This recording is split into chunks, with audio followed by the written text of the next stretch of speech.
नमस्कार. स्वागत तुमचं राष्ट्र महाराष्ट्रामध्ये. मी अशोक वानखडे.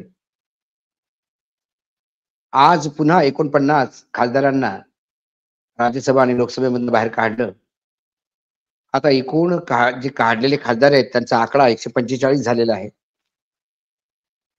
आणि फार इंटरेस्टिंग स्टॅटिस्टिक समोर आलंय.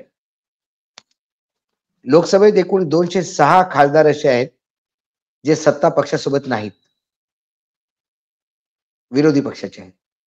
आणि राज्यसभेमध्ये 126 खासदार असे आहेत जे विरोधी पक्षाचे आहेत.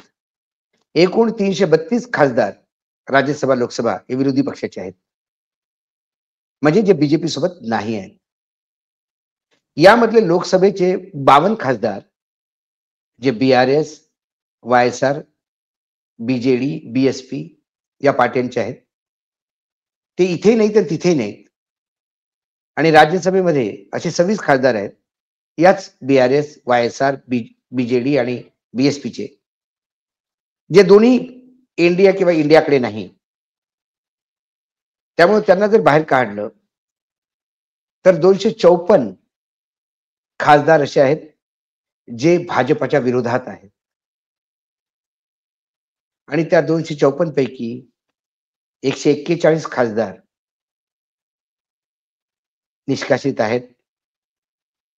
म्हणजे जवळजवळ 55 ते 58% खासदार विरोधी पक्षाचे बाहेर आहेत. आणि हे जे रेकॉर्ड आहे हे देशासाठी जरी नवीन असलं पण हे ओरिजिनल गुजरात मॉडेल आहे. यासाठी की नरेंद्र मोदींना विरोधी पक्षाची काहीही तमा नसते किंवा त्यांना काहीही त्याचं घेणं देणं नसतं. गुजरात विधानसभेमध्ये सुद्धा हा प्रकार झालेला आहे. हिरेन पांड्या जे मंत्री होते गुजरातमध्ये आणि नरेंद्र मोदींचं त्यांचं बिनसलं, त्यानंतर त्यांची हत्या झाली. त्यांना श्रद्धांजली देण्यासाठी जी सभा झाली, विधानसभा जी सभेमध्ये जे प्रस्ताव मांडण्यात आला श्रद्धांजलीचा, त्यावर बोलताना तत्कालीन विरोधी पक्षनेते अमरसिंग चौधरींनी, स्वर्गीय अमरसिंग चौधरी आता ते नाही आहेत, त्यांनी हा सरळ सरकारवर आरोप लावला की हरेन पांड्या की हत्या ही राजकीय हत्या होती. आणि त्यानंतर भयानक पक्ष विपक्षामध्ये गरोदर झाला, ओरडाओरडी. आणि मग स्पीकर साहेबांनी पूर्ण विपक्ष, सगळा विरोधी पक्ष निलंबित केला आणि विरोधी पक्षाशिवाय तो प्रस्ताव संमलित झाला, पास झाला. आणि शेवटी प्रस्तावाच्या बोलताना नरेंद्र मोदी रडले आणि सांगितलं की हिरेन माझ्या किती जवळचा होता. पण हिरेन पांड्यामध्ये आणि त्यांच्यामध्ये 36चा आकडा होता. हे हिरेन पांड्यांचे वेगवेगळे वक्तव्य, मीडियामध्ये येणाऱ्या बातम्या, या सगळ्या वेळोवेळी रेखांकित करत होते. त्यामुळे दिल्लीत आता राहिलेले लोक किती, आता राहिले म्हणजे जवळजवळ 113 लोक राहिलेत. हे कधी निष्कासित होतील याचा वाट पाहायची. कारण लोकशाहीमध्ये विरोधी पक्ष आणि सत्ता पक्ष हे त्या रथाची दोन चाकं असतात. ही संकल्पना आता जुनी झालेली आहे. 2014 नंतर लोकशाहीचे सगळे आता डेफिनेशन बदलले, परिभाषा बदललेली आहे. लोकशाही म्हणजे ज्याच्याकडे सत्ता आहे तो लोकशाहीच्या रूपाने सत्तेत येतो आणि मग ठोकशाही सुरू करतो. आणि मी म्हणेल तो कायदा यावरनं तो चालायला लागतो. मग न्यायपालिका, कार्यपालिका, विधायिका हे सगळे त्याच्या समोर जोकर म्हणून राहतील अशी तो व्यवस्था करतो. हे दिल्लीत झालेल्या घडामोडी. आज इंडिया गठबंधनची बैठक झाली, बरेचसे त्या चर्चा झाल्या. बाहेर गोदी मीडियामध्ये बऱ्याचशा गठबंधनमध्ये काही एकमत नाही, आपसात कोणाच्या चपलेत पाय नाही, भांडतायत असं एक दृश्य तयार केलेलं दिलेलं आहे. परंतु इंडिया गठबंधन इंटॅक्ट आहे. खरगे साहेबांचं नाव समोर केलं गेलं, पण त्यांनी स्वतःच सांगितलं, की सर्वात पहिले आपल्याला निवडणुका लढायच्या आहेत, जिंकून यायचं आहे. मग पुढे काय ते पाहू. आता तर आपल्याला निवडणूक लढाई तयारी करायची आहे.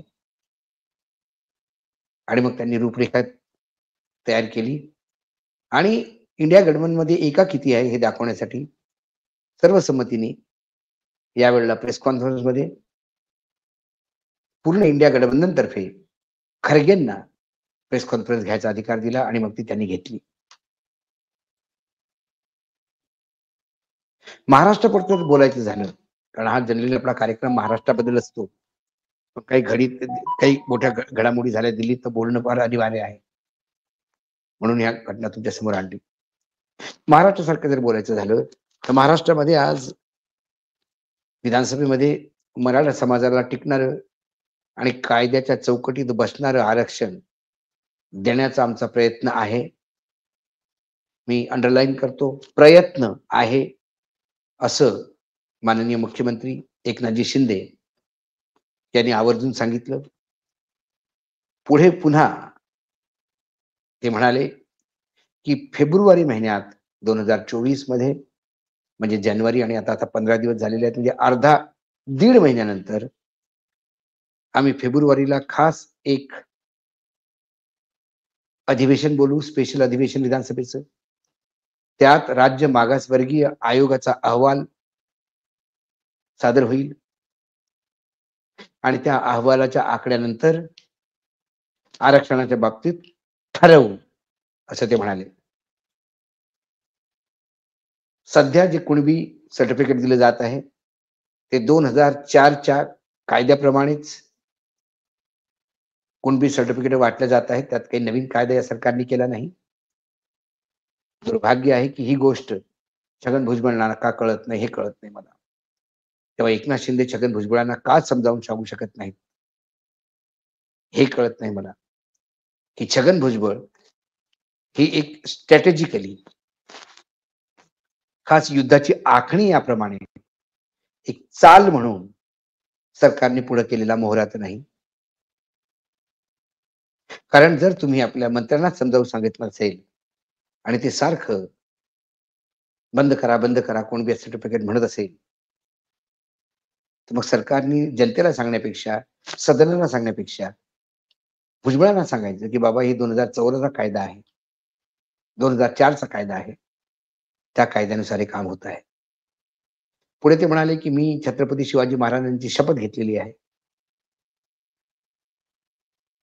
आणि त्या शपथेप्रमाणे रंजल्या गंजल्यांचा मागासवर्गीय जे मागे राहिले त्यांच्यासाठी मी काम करणार. त्यामुळे मराठ्यांना मी आरक्षण देणार. पहिले म्हणतात प्रयत्न करणार, नंतर म्हणतात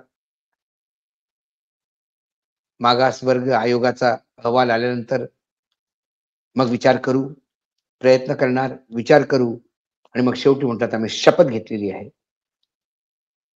त्यामुळे आता ते जनतेने ठरवायचं आहे ते काय म्हणतात. तिकडे मनोज जरांगे पाटील 24 डिसेंबरची डेडलाईन देऊन बसलेले आहेत. ते या सरकारचं ऐकून पुन्हा फेब्रुवारी महिन्यापर्यंत, दीड महिन्यापर्यंत वाट पाहत आहेत. कारण फेब्रुवारी महिन्यानंतर सुद्धा विशेष अधिवेशन बोलवू शकतील नाही. त्याच्या अगोदर जर जनरल इलेक्शन, लोकसभेचे इलेक्शन अनाऊन्स झाले तर मग आचारसंहितेमध्ये ते सगळं पुन्हा 4 महिने, 5 महिने, मार्च एप्रिल पर्यंत लांबलं जाईल. सरकार वेळ काढतंय, की सरकारकडे काहीही ठोस असा प्लॅनिंग नाही, की सरकारला हे माहित आहे की ते आरक्षण देऊ शकत नाही, पण सांगायची हिंमत होत नाही. असे बरेचसे प्रश्न, या प्रश्नाची उत्तरं वेळोवेळी सरकारच देईल असं वाटतं किंवा सरकारच्या कृतीमधनं समोर येईल असं वाटतं. आज तरी कमीत कमी 24 डिसेंबर पर्यंत आपल्याला वाट पाहायची आहे. 24 डिसेंबरला जरांगे पाटील काय करतात आणि मग जर त्यांनी ऐकलं तर मग फेब्रुवारीपर्यंत वाट पाहू, की फेब्रुवारीमध्ये प्रयत्नशील मुख्यमंत्री काय विचार करतील की शपथ घेतल्याप्रमाणे आरक्षण देऊ शकतील. आज एवढंच. पुन्हा येतो उद्या काही विषयासोबत. नमस्कार. पाहत राहा राष्ट्र महाराष्ट्र.